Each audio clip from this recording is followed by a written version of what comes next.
The moment Isabelle Monroe signed her name beside her husband's at the hospital admissions desk, authorizing treatment for the woman he'd been sleeping with for 2 years, she had no idea she was signing her own property because, unbeknownst to her cold, calculating husband Marcus, the sprawling medical center where his mistress now lay, fighting pneumonia, was one of 17 institutions buried deep in the $500 million portfolio her late father had left her.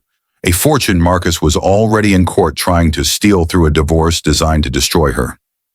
But when the judge opened the envelope Isabelle handed him in that courtroom 3 weeks later, his face went white, his gavel came down with a crack that silenced the room, and Marcus Monroe, the man who'd mocked her, betrayed her, and built his billion-dollar empire on contracts he'd forged with her stolen signature, realized too late that the woman he'd underestimated had just weaponized every secret, every lie, and every illegal dollar he'd ever touched. What was in that envelope? Why did Marcus's lawyer immediately ask for a recess?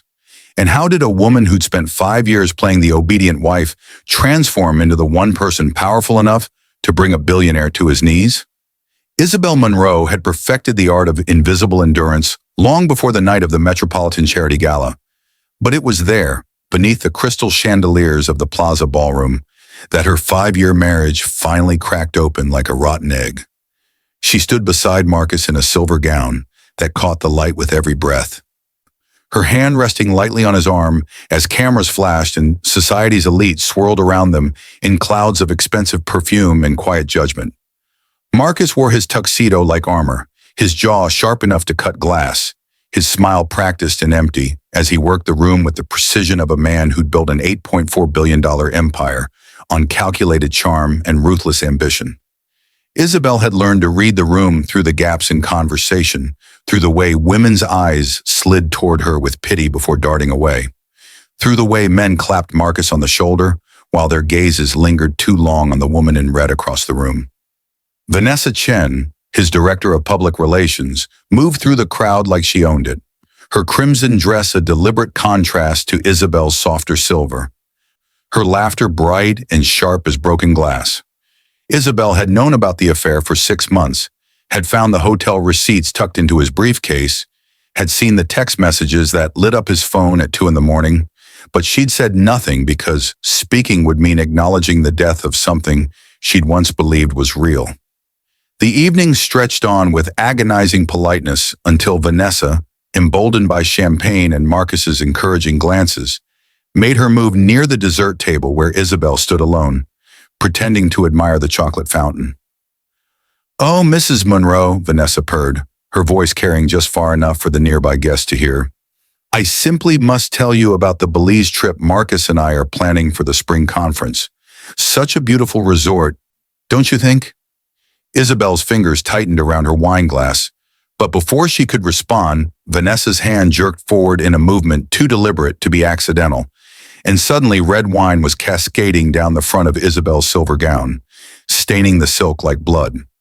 The conversations around them stopped, creating a pocket of terrible silence as heads turned and cameras clicked.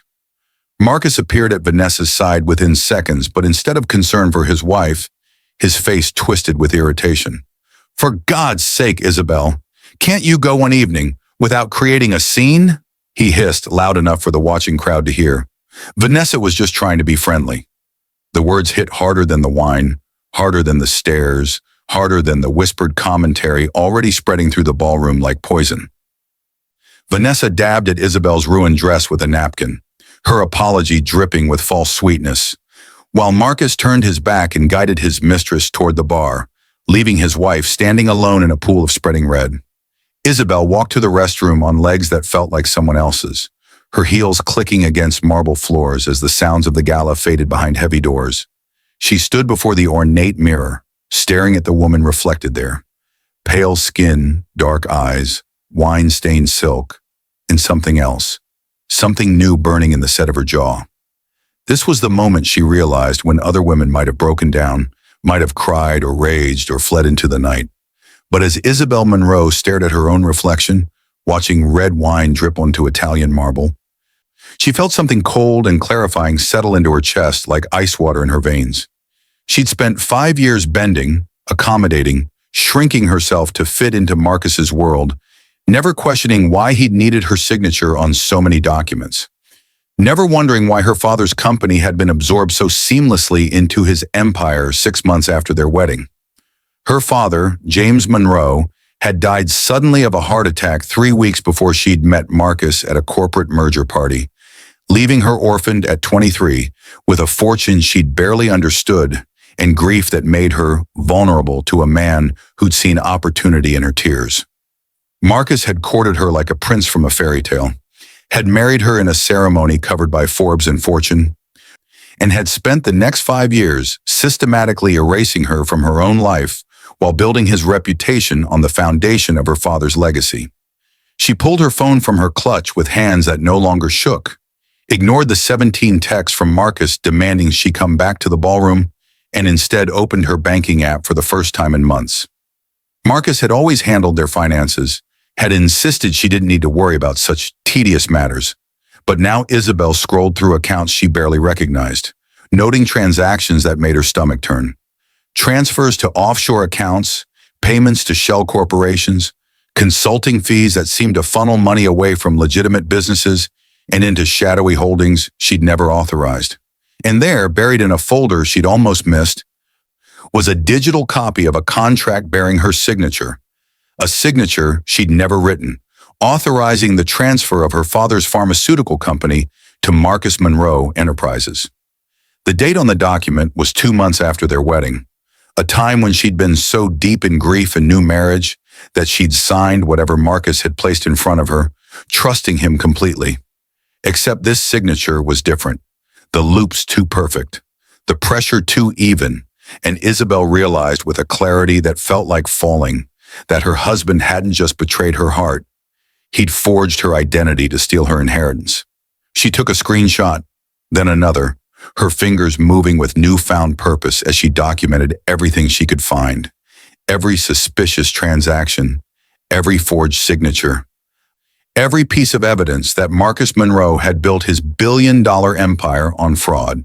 When she finally returned to the ballroom 40 minutes later, her gown still stained, but her spine straight as steel, Marcus was holding court near the bar with Vanessa draped against his side like an accessory. He saw Isabelle approaching, and his eyes narrowed with warning, but she simply walked past him, past the stairs and whispers, and out into the New York night where her driver waited. She didn't look back at the glittering building or the man who just made the worst mistake of his life, because Isabelle Monroe had just remembered something crucial. She wasn't just the humiliated wife of a billionaire. She was the daughter of James Monroe, the man who'd built an empire on integrity, intelligence, and ironclad contracts. And if Marcus thought he could destroy her with public humiliation and stolen fortunes, he was about to learn that the woman he'd underestimated had inherited more than money from her father. She'd inherited his mind for strategy, his network of loyal allies, and his belief that patience, properly applied, was the most devastating weapon in business. The war had just begun, and Marcus Monroe had no idea he'd already lost. The penthouse was silent except for the rustle of newspaper pages as Marcus Monroe sat at their breakfast table the next morning, coffee steaming beside him, his expression radiating smug satisfaction.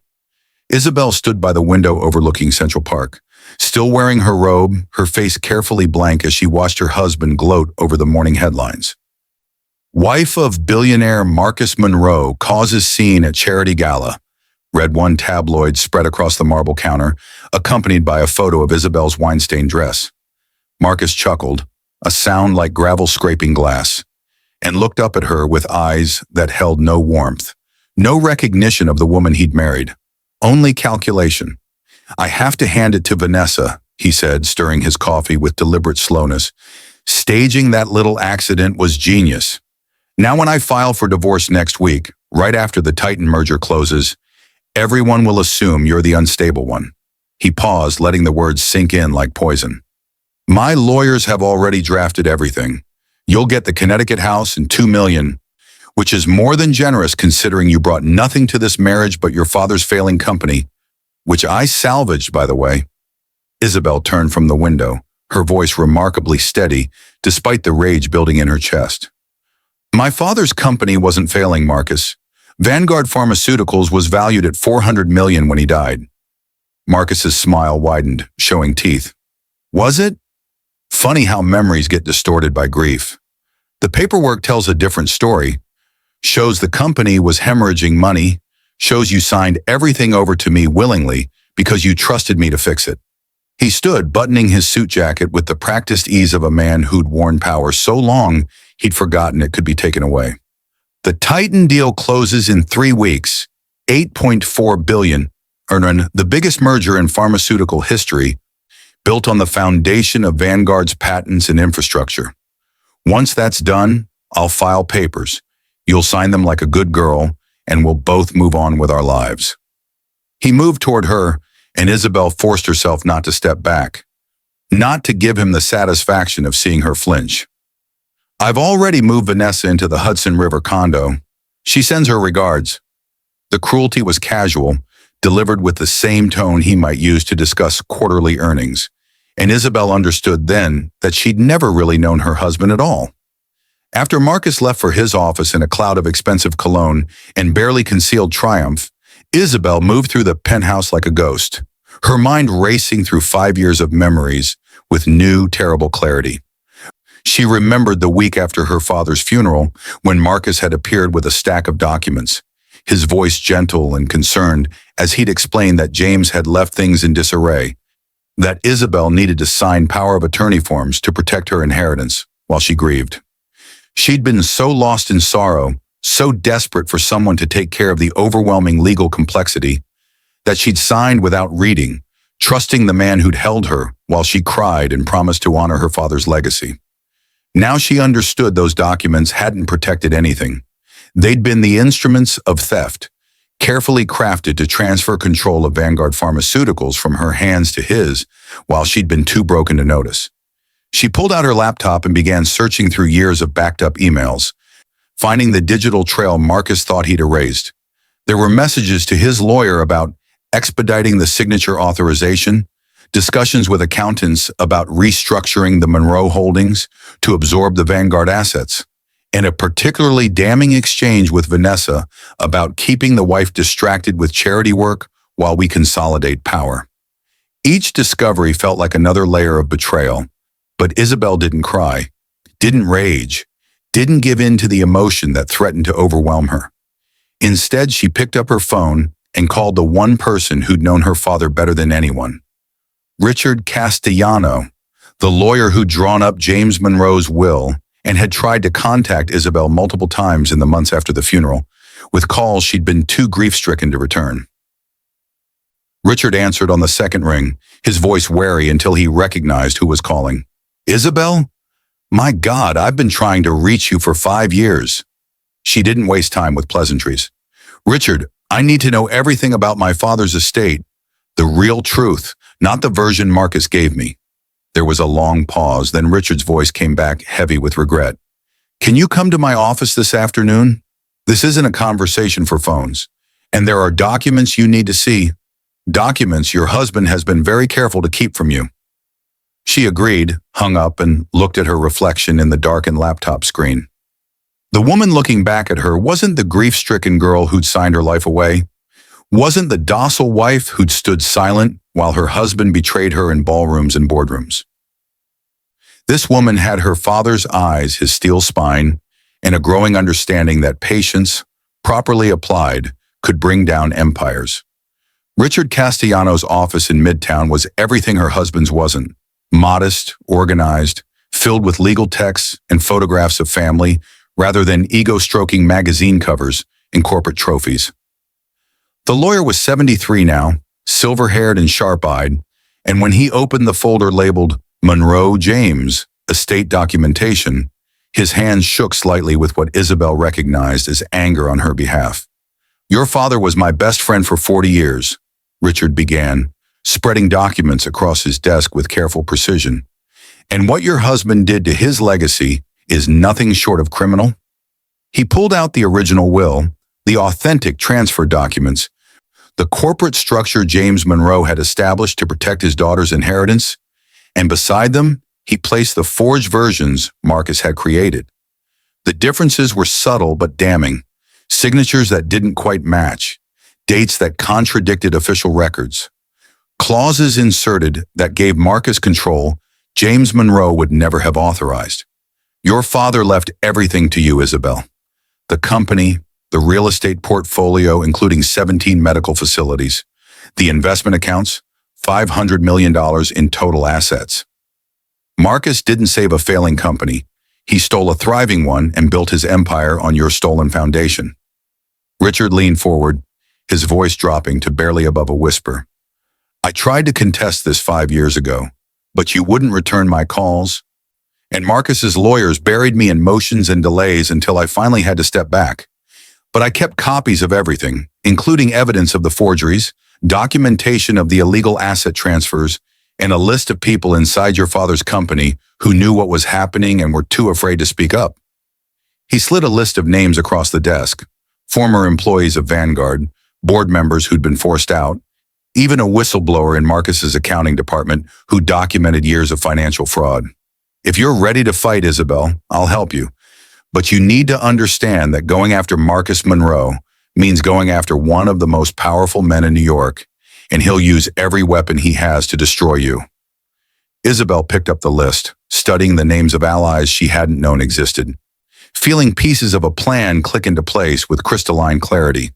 She'd spent 5 years being underestimated, being dismissed, being treated as decorative and disposable, which meant Marcus had no idea what she was capable of when she finally decided to act. I'm ready, she said simply, and Richard smiled for the first time since she'd entered his office, the expression fierce and approving. They spent the next 4 hours building a strategy. Isabelle would maintain her role as the docile wife, while Richard quietly contacted the names on his list, gathering allies and evidence. She would play the part Marcus expected, would serve him coffee and smile through dinners with Vanessa, would let him believe his plan was working perfectly, and while he counted his victories and planned his $8.4 billion triumph, Isabelle would be assembling the weapon that would bring his empire crashing down around his ears, one forged signature and illegal transaction at a time. The next 3 weeks transformed Isabelle into something her husband couldn't recognize because he'd never bothered to look closely enough to see who she really was. She moved through the penthouse like a shadow, bringing Marcus his morning coffee with steady hands, sitting across from him and Vanessa at breakfast as they discussed the Titan merger with barely concealed excitement, never once letting her face betray the rage that had crystallized into something harder and more useful than mere anger. Marcus grew bolder in his cruelty as the merger date approached, bringing Vanessa to dinners at their home, discussing his divorce plans openly as if Isabelle were furniture rather than human, even showing her the Connecticut property photos where he planned to set her up after their separation. It's actually quite generous, Vanessa purred one morning, stirring sugar into the coffee Isabelle had served her, considering you really didn't contribute anything to Marcus's success. Isabelle simply refilled their cups and retreated to the kitchen, where she used her phone to photograph the documents Marcus had left carelessly on the counter. Documents outlining the Titan merger structure, showing exactly how much of the $8.4 billion deal rested on patents and infrastructure stolen from Vanguard Pharmaceuticals. While Marcus thought she was planning charity events and meeting with interior designers, Isabelle was actually spending her days in Richard Castellano's office, meeting with the growing network of allies her father's lawyer had assembled. There was David Park, Vanguard's former chief financial officer who'd been forced out when he questioned the asset transfers and who'd kept meticulous records of every illegal transaction. There was Jennifer Martinez, a junior accountant in Marcus's firm who'd stumbled onto the forged signatures and had been quietly documenting the fraud for 3 years, waiting for someone brave enough to act. There was even Thomas Wright, a board member from one of the medical facilities Isabelle owned without knowing it, Sacred Heart Hospital in Queens, where, as it happened, Marcus had recently admitted his mistress for treatment of severe pneumonia. He signed all the admission papers himself, Thomas explained, his expression grim with irony, used his emergency contact authorization, never realizing he was signing documents at a facility his wife actually owns. The pieces were falling into place with beautiful, terrible precision, and Isabelle felt something fierce and cold building in her chest with each new revelation. Richard worked with his paralegal to compile everything into a single devastating package. Photocopies of forged documents alongside authenticated originals, bank records showing the flow of stolen assets from Vanguard to Marcus Monroe Enterprises, testimony from whistleblowers, evidence of offshore accounts holding money that should have been hers, and a complete breakdown of how Marcus's $8.4 billion empire rested entirely on a foundation of fraud and forgery. They built the case the way James Monroe had taught his daughter to build anything, carefully, thoroughly, with attention to every detail and contingency plan for every possible countermove. Isabelle learned that the hospital where Vanessa was being treated wasn't just one property, but part of a network of 17 medical facilities her father had acquired over 3 decades. Facilities Marcus had absorbed into his empire and was now using as collateral for the Titan merger. She learned that her father's original company hadn't just been worth $400 million, but had held patents for breakthrough medications, now generating billions in revenue under Marcus's control. She learned that she wasn't just entitled to alimony in a divorce, but was actually the rightful owner of most of what Marcus claimed as his achievement. And most importantly, she learned that her husband's lawyers had made a crucial mistake in their divorce filing. They'd listed all of Marcus's assets without realizing how many of them legally belonged to Isabelle, creating a paper trail that would unravel everything the moment someone looked closely enough. The night before the Titan merger was scheduled to close, Isabelle sat alone in her father's old office in Queens, a modest space Marcus had never bothered to visit because he'd considered it beneath his attention. The desk where James Monroe had built his empire still held his leather journal, his reading glasses, a photograph of Isabelle at her college graduation that he'd kept beside his computer. She opened the journal to a page he'd marked years ago, finding words her father had written about business philosophy. Real power isn't about domination or deception. It's about building something worthy of the people who depend on you and having the patience to see difficult things through to their conclusion. The loudest people in the room are rarely the strongest. Remember that, my smart girl. Tears finally came then, the first she'd allowed herself since the night of the gala. But they weren't tears of weakness or grief. They were tears of recognition, of understanding that her father had prepared her for this moment without either of them knowing it. That every lesson about integrity and strategy had been leading to the day she'd need them most. She wiped her eyes, straightened her shoulders, and looked at the envelope Richard had prepared. A thick manila package containing every piece of evidence they'd gathered, every forged signature, every stolen asset, every illegal transaction that held Marcus Monroe's empire together. Tomorrow, Marcus would stand in a boardroom overlooking Manhattan, surrounded by investors and media, ready to sign the papers that would make him one of the richest men in America. Tomorrow, Vanessa would probably be there too, ready to celebrate her victory over the woman she'd humiliated with red wine and casual cruelty. Tomorrow, they would both be expecting Isabelle to be somewhere else, anywhere else, broken and defeated, and preparing to sign away her life in a divorce that would leave her with pennies while Marcus took kingdoms. But tomorrow, Isabelle Monroe would walk into that boardroom in her sharpest suit, carrying an envelope that would stop the merger, freeze Marcus's assets, expose his crimes, and reclaim everything he'd stolen from her father's legacy and her own future. She placed the envelope in her briefcase beside a second document Richard had prepared. Legal papers declaring her the rightful owner of Vanguard Pharmaceuticals and all associated holdings. Papers that would transfer control back to her name the moment Marcus's fraud was exposed. And beside those, almost as an afterthought, she tucked in the hospital admission forms from Sacred Heart, the ones Marcus had signed while authorizing treatment for his mistress, never knowing he was signing his wife's property. The irony was almost poetic, and Isabelle allowed herself a small, cold smile as she locked the office and headed home to sleep one last night in the penthouse she'd soon leave forever, one way or another. The morning of the merger broke clear and cold over Manhattan, the kind of November day that made the city's glass towers look like spears of ice stabbing into a blue-white sky. Marcus left the penthouse at 6, too excited to eat breakfast, barely acknowledging Isabelle's existence as he rushed out to meet his lawyers and prepare for his moment of triumph. Isabelle waited until his car disappeared around the corner, then dressed with the care of a general preparing for battle. a sharp gray suit that her father had once said made her look like she could run the world. Minimal jewelry, her hair pulled back in a style that meant business, not decoration. She looked at herself in the mirror and barely recognized the woman staring back.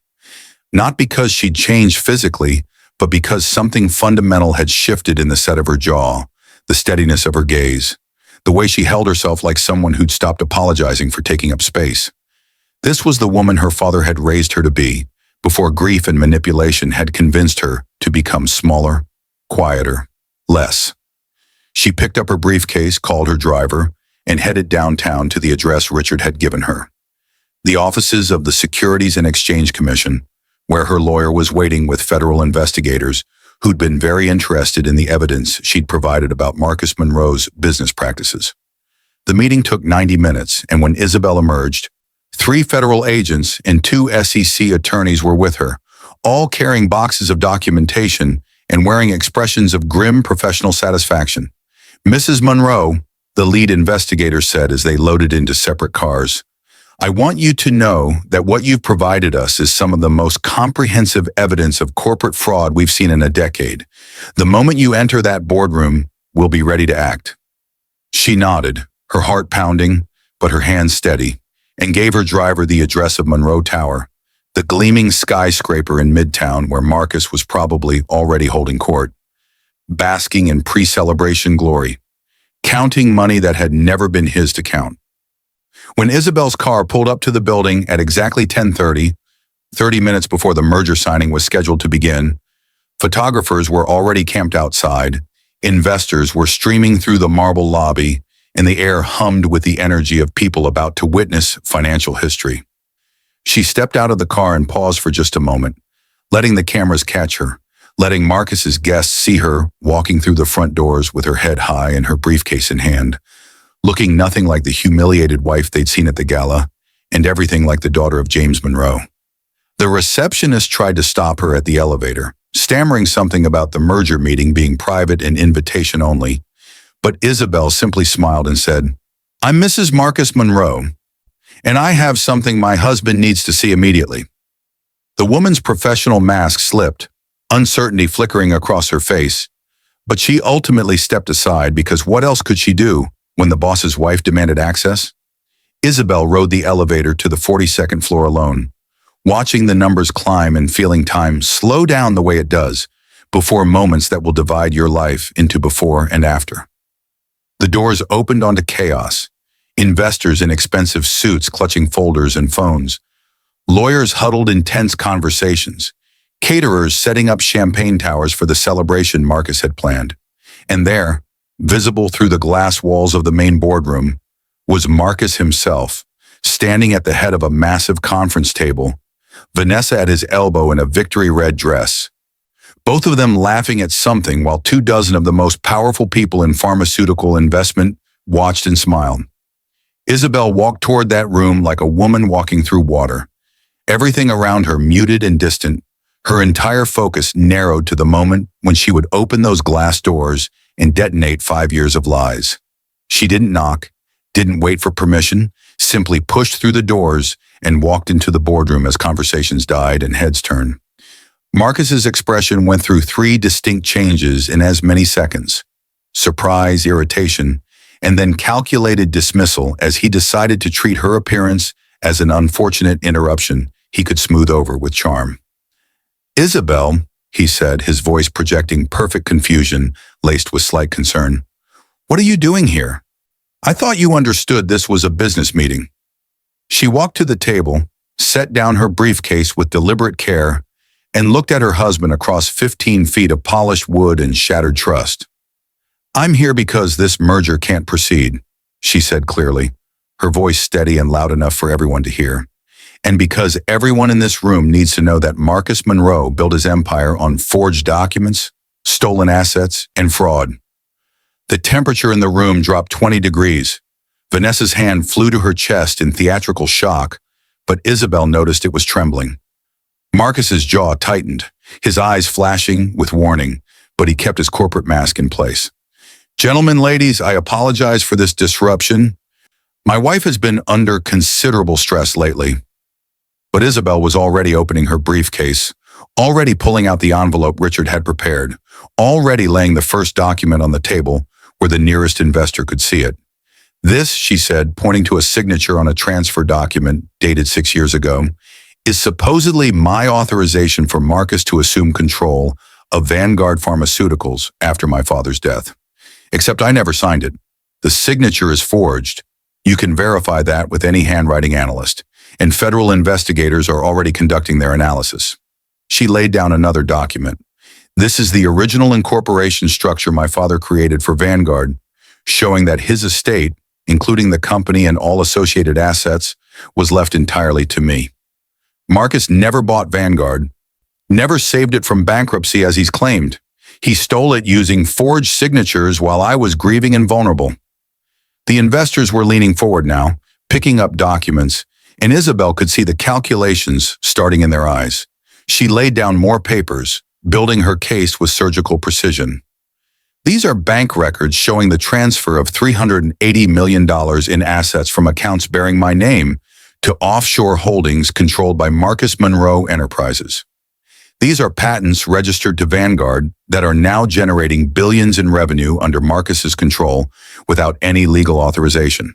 And these, she spread the final stack across the table, are testimony from 17 witnesses, including former Vanguard employees, current Monroe Enterprises staff, and board members from medical facilities I legally own, all documenting the systematic fraud Marcus has used to build what you think you're investing in today. Marcus finally moved, stalking toward her with his face twisted into something ugly beneath his boardroom polish. "You're making a terrible mistake," he hissed, low enough that only she could hear. "You have no idea what you're doing." But Isabelle didn't back down, didn't flinch, and when she spoke again, it was loud enough for everyone to hear. "I know exactly what I'm doing, Marcus. I'm reclaiming what you stole from my father and from me. And I'm making sure that everyone in this room understands that the Titan merger is built on a foundation of fraud, which means anyone who proceeds with this deal is complicit in illegal activity that the SEC is already investigating." As if summoned by her words, the boardroom doors opened again, and the federal agents Isabelle had met with that morning walked in, badges held high, their presence transforming the room from a site of corporate triumph to a crime scene in seconds. The lead investigator addressed the room with bureaucratic formality.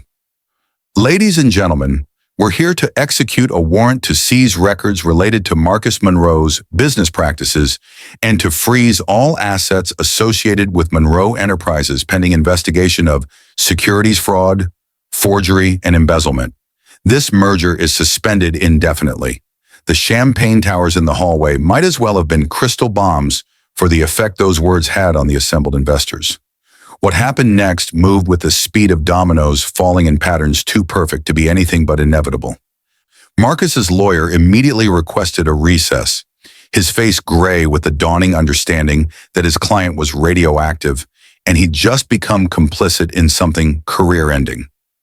The investors began filing out, some furious, some confused, all of them making urgent phone calls to their own legal teams and wondering how much they could salvage.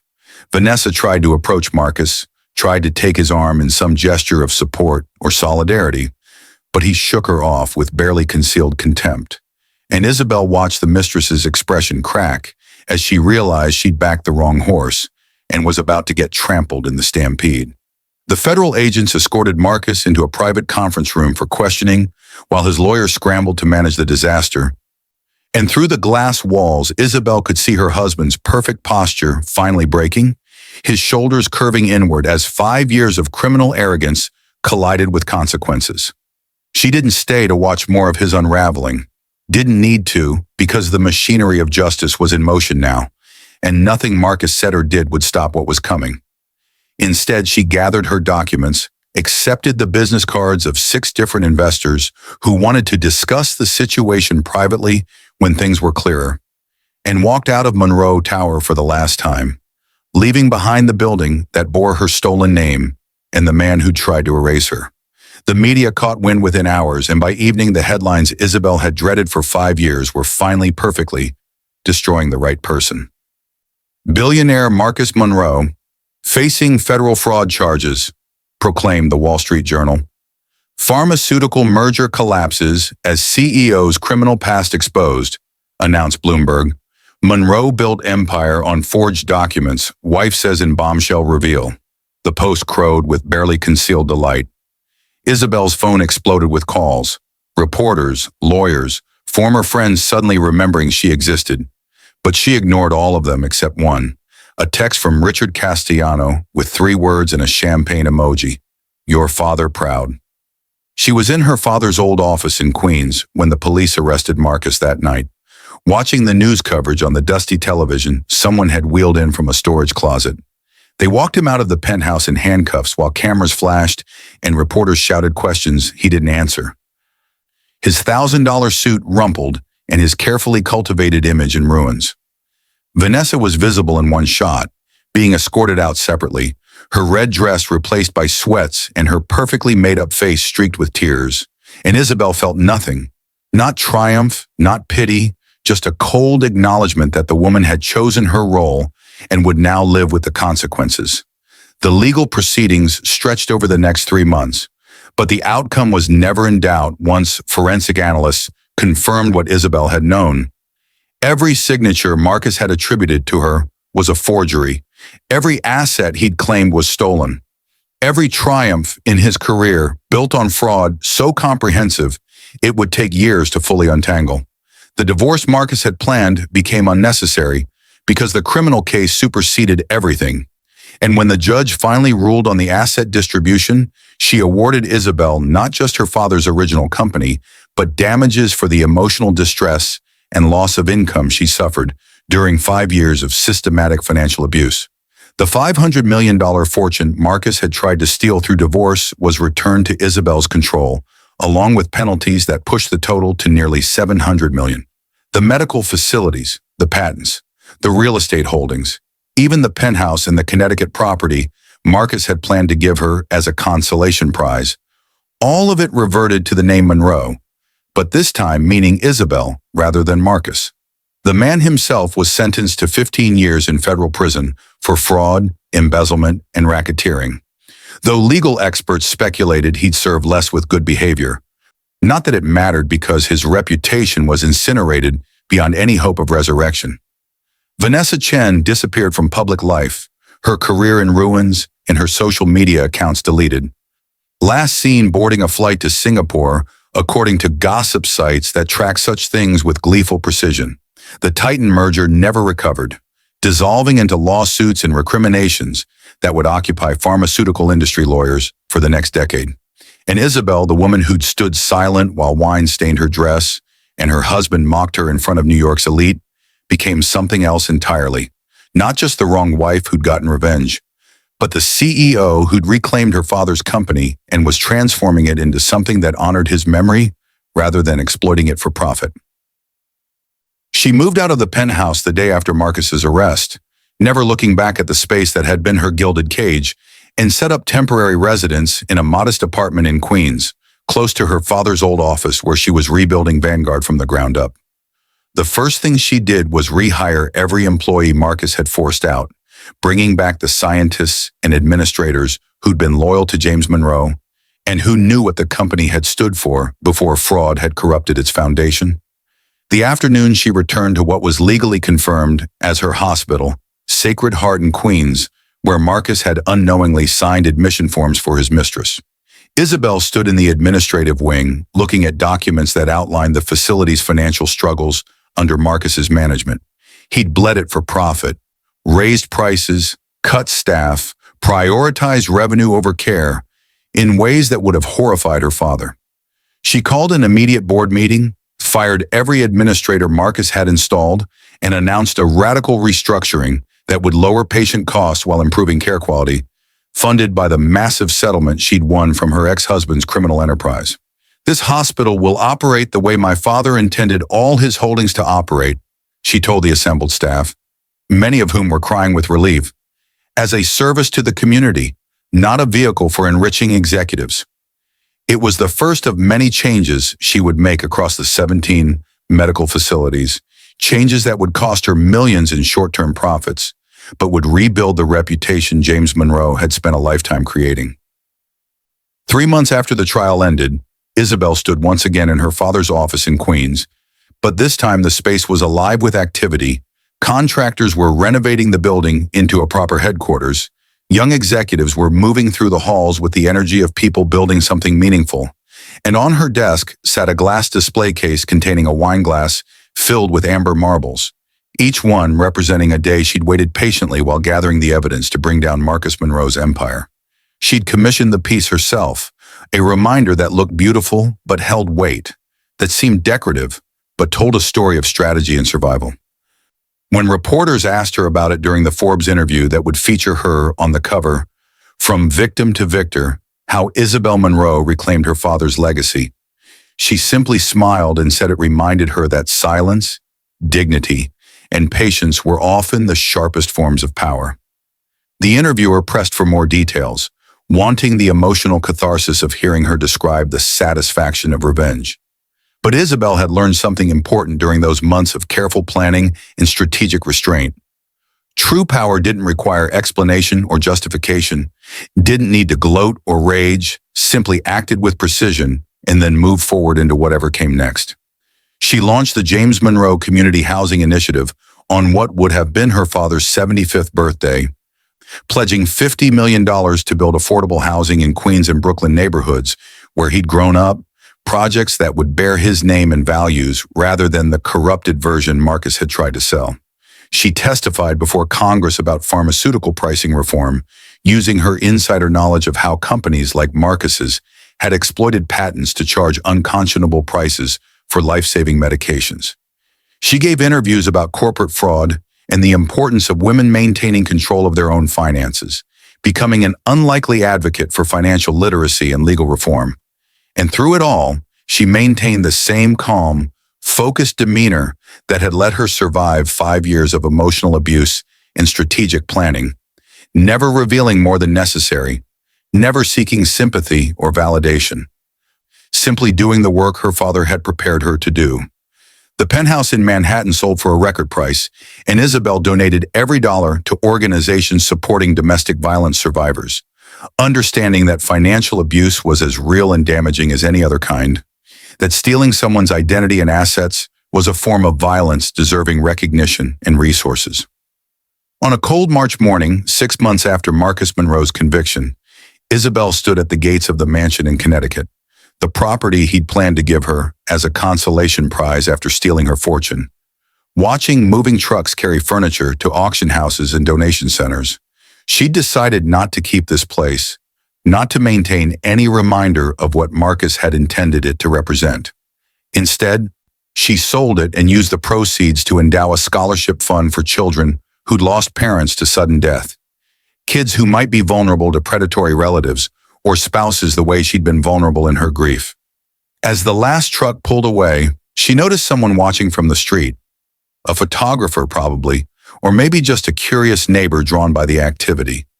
She didn't wave or acknowledge the attention, simply got into her car and drove back to Queens, to the office where her father had built something honest and good, to the work of transforming pain into purpose and loss into legacy. The wine glass full of amber marbles sat on her desk as she reviewed plans for the next community center, each marble catching the afternoon light and throwing tiny shadows across documents that would improve lives rather than exploit them. She didn't think about Marcus often anymore. He was simply a chapter in her story, not the defining one, a cautionary tale about underestimating quiet women who came from strong fathers and who understood that patience, properly weaponized, could bring down empires built on arrogance and theft. The envelope she'd handed that judge had contained more than evidence of fraud. It had contained proof that Isabelle Monroe had inherited not just her father's fortune, but his character, his strategy, and his belief that the best revenge wasn't destruction for its own sake, but transformation that honored what had been destroyed. And as she sat in that modest office in Queens, building something worthy of the Monroe name, she understood that the real victory wasn't watching Marcus fall. It was becoming the woman her father had always known she could be, even when she'd temporarily forgotten it herself.